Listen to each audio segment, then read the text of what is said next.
And welcome in our YouTube channel Metallurgical Facts. So this is part 6 of this video series, and here I want to tell you that I am not able to record videos continuously due to some health issues.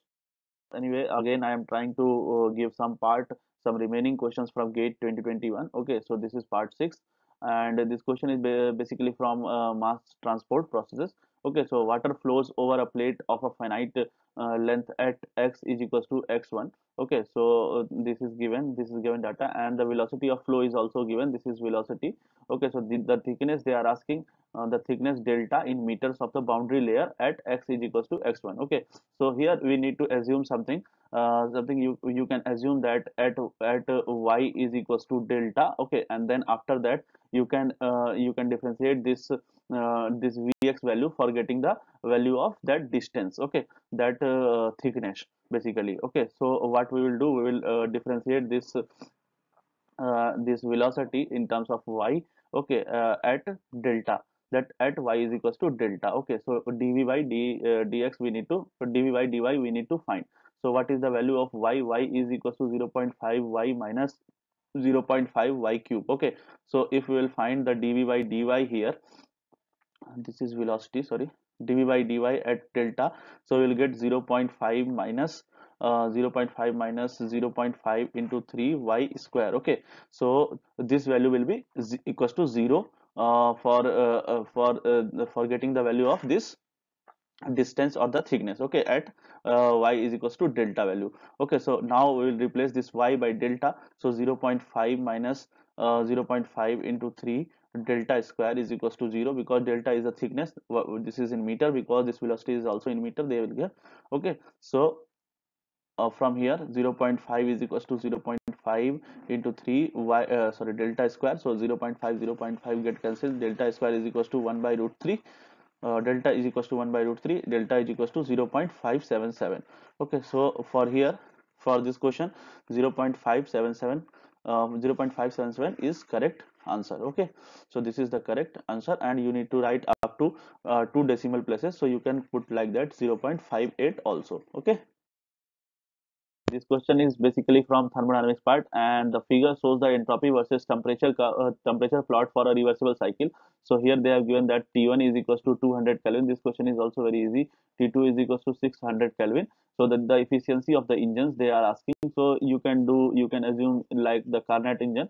Okay, so this is T2, this is T1. So how to find the efficiency? Efficiency is equals to 1 minus T1 by T2. Okay, so here this T2 is here this T2 is greater than this T1, so we will apply this formula. Efficiency is equals to 1 minus T1 by T2. So this will come in fraction, and we will multiply by 100 to make it in percentage. Okay, because they are asking about the efficiency, okay, in percentage.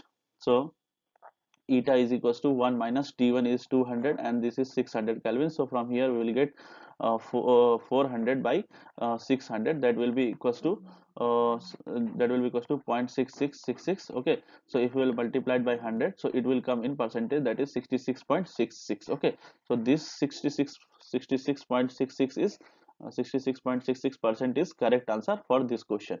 Okay, this question is basically from magnetic materials. Okay, so this question we already practice in gate metallurgy practice series of video 4 or 3, I think. Okay, so this question is directly from that video part. If you did the practice for this question, maybe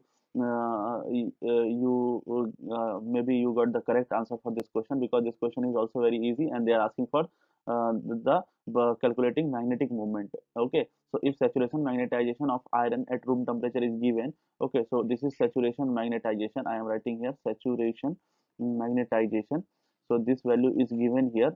Saturation magnetization is 1700 kilo ampere per meter. Okay, so you can take it into ampere per meter, because they are asking answers in ampere per meter square. Okay, so the magnetic moment in ampere per meter square per atom in the crystal is into 10 power minus 23 lattice parameter of iron at room temperature. So they are asking for room temperature iron, means BCC iron. Okay, so the lattice parameter of this BCC iron is given, that is 0.287. Okay, so A value is given 0.287 nanometers. Okay, So first of all, you need to apply the formula of saturation magnetization. So saturation magnetization is equals to magnetic moment into number of atoms per unit volume. Okay, so this is the volume of that atom, volume of that cube, that is system. Okay, so this volume of cube, how you can find? So volume you can find by a cube. Okay, so V is equals to 0.287 into 10 to the power minus 9 to make it into meter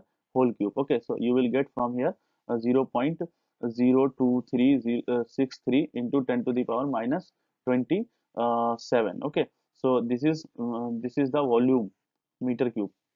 So this is the volume, and number of effective atoms for VCCRN is 2, and this is saturation magnetization. So you know all the values here, so we need to put these values here in this formula and we will get the answer. Okay, so saturation magnetization value is 1700 into 10 to the power 3 ampere per meter is equals to this magnetic moment. We need to calculate number of atoms 2 divided by this volume, that is 0.02363 into 10 to the power minus 27. Okay, so from here you can calculate easily this magnetic moment. So magnetic moment will be equals to 40.17 into 10 to the power minus 24 by 2. So from here magnetic moment will be equals to 20.17 into 10 to the power minus 24, but they are asking in terms of 10 to the power minus 23, so we can make it easily into 10 to the power minus 23 like that. 2.01 uh, sorry, this is 20.085. Okay, so 2.0085 like that into 10 to the power minus 23. So we need to neglect this term because they have already given in here in answer. So we need to put just this value up to the integer, up to round off to the one decimal places, so you can put 2.00 like that. Okay, so this is the correct answer, 2.00. We already did the practice of this type of question in our practice series for gate metallurgy in part 4 or part 3. So this is very easy question. This is the formula applicable for this type of question. Okay, so 2 is correct answer for this question. So the next question is very nice. This is from thermodynamics part. Okay, so the for equilibrium reaction, this equilibrium reaction is given here. The value of ln, the value of ln PO2 by PSO2 we need to find. Okay, so how to find this at 973 degrees centigrade? So temperature is given, that is 973 Kelvin, and here the some constant value given, that is R, 8.314 joule per mole Kelvin. This is also given.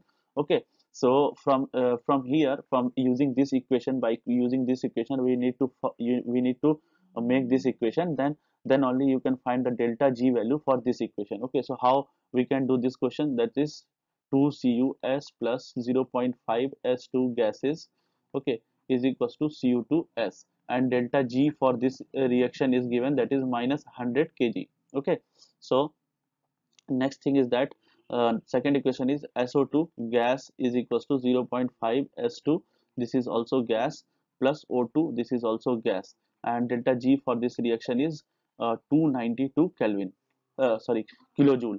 Okay, so this is the two equation, and we need to make this equation from these two equations. So how we can make? Just simply add these two equations. Okay, so whenever you will add this equation, you will find that this 0.57 s2 and 0.5 s2 will get cancelled, because this is in opposite directions, because this is in LH side and this is in RHS side. Okay, so this will get cancelled and you will find equation like that: 2CuS plus SO2 gas, this SO2, okay, because we are adding this equation, okay, is equals to Cu2S, this is solid, plus this O2. Okay, so O2 gas. So what we are doing, we are adding, so this delta G will also get add. Okay, so this delta G for this reaction will be equals to delta G1 plus delta G2. So, okay, so this is 100 plus this is minus 100 plus 292 kilojoule. So here we will get delta G for this equation, that is 192 kilojoule. Okay, so this delta G is basically for this reaction, and they are asking the value of PO2 by SO2 for only for this equation. Okay, so delta G, now we got the delta G value, that is delta G naught is equals to 192 kilojoule. Okay, so you know the formula formula relating this delta G and this K, that is delta G naught is equals to minus RT ln K. Okay, I hope you understood this concept, because this concept is very basic, and you need to understand for finding the value of delta G of this equation. Only when you will get the delta G for this equation, when you will add this equation. Okay, so delta G naught is equals to, given, that is 192 into 10 to the power 3, that is in joule, minus 8.314 into temperature is given 973 ln K. Okay, so how you can find this ln K, I will tell you. So ln K is equals to, you will get ln K 192 into 10 to the power 3, 8.314 into 973. So from here you will get minus, this is minus, okay, so minus 23.73. Okay, so this is value of ln K. Okay, and what is the value of K? So K value you can find from this equation. This is equilibrium constant. So how to find the equilibrium constant for this equation? Basically for this equation. Okay, so K is equals to Cu2 as active mass, okay, and PO2 by, this is gas, okay, and Cu whole power 2 into SO2, that is PSO2. So in questions they are asking that this Cu and Cu2s are in pure solid. So the activity of this pure solid will get will be equals to activity of copper will be 1, and activity of Cu2s is equals to 1, because this is in pure solid. Okay, so K will be equals to PO2 by PSO2. So you will put this value K here in this equation. So you will get ln of PO2 by PSO2 is equals to minus 23.723. So correct answer for this question is minus 23.73. So this is the correct way of doing this question. Okay, you should not have any doubt for this type of questions, because this question is very easy. Just simply add or subtract this value and try to find this delta G not value. Okay, so this is the correct answer.